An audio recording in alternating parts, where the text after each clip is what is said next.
Last year we tried our first attempt at growing popcorn. It turned out to be surprisingly easy. We just planted some popcorn kernels spaced every square foot in our raised garden. We watered and weeded and enjoyed watching the popcorn plants grow and grow. Our only small problem was finding some mites infesting some of the silks on the ears, but after our annual ladybug release, they pretty much disappeared. We harvested in the fall and let the ears dry out in the garage. After checking a few times, the kernels dried up enough to actually pop. It took a long time waiting, but it was actually very easy and fun to do, with no real problems to speak of. Literally 100% of the kernels popped, which I guess is normal for fresh popcorn. That was our first popcorn season. This last season was a different story. Everything started well. We planted the saved kernels from last year's popcorn harvest, which was pretty cool, I think. We planted 21 plants in a 4 by 12 foot section after adding in a lot of fresh compost, since corn plants do take out a lot of nitrogen from the soil. We got a bit of a late start planting because of the weather, but lots of warm temperatures afterwards caused our popcorn plants to grow even faster than our first season. We watered, weeded, and waited, fully expecting the same fun and easy experience as last year. Now, one unexpected problem in last year's garden was a discovery that all of our sunflowers were being beheaded.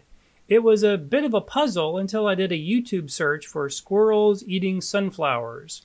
Our abundant local squirrel population had discovered a free bounty of sunflower seeds. So this year we just decided to not plant any sunflowers. Problem solved. As you have no doubt guessed, the squirrel showed up again in the fall as our 21 popcorn plants were producing large ears of corn, maybe a month or so before harvest. One day I discovered one of the ears half-eaten. I attached a camera to the fence and got a few shots of the culprit. Step 1 in trying to save our popcorn was to drape all the plants with a plastic bird net. This maybe slowed them down, but not for long. Squirrels are surprisingly strong and smart, and each day I discovered another half-eaten ear of corn. Step 2 was to make a concoction of hot sauce and vinegar and pour it on the ears of corn and the fence the squirrels were using. But this didn't seem to work very well, especially since it kept raining, and what a pain to do. Step 3 was to set some snares along the fence line and a live trap nearby. Because we have cats that roam free in the neighborhood as well as dogs in our yard, we couldn't use any potentially dangerous trap though. But the problem with live traps is our neighborhood is teeming with squirrels, and it would only be a time-consuming delaying tactic. And again, what a pain. So, after spending way too much time on this one crop, we ended up harvesting a few weeks early and hoped the surviving ears of corn would dry out enough to still pop. Because we had more plants this year, and seemed to get even more ears per plant, we actually ended up harvesting about the same amount of kernels.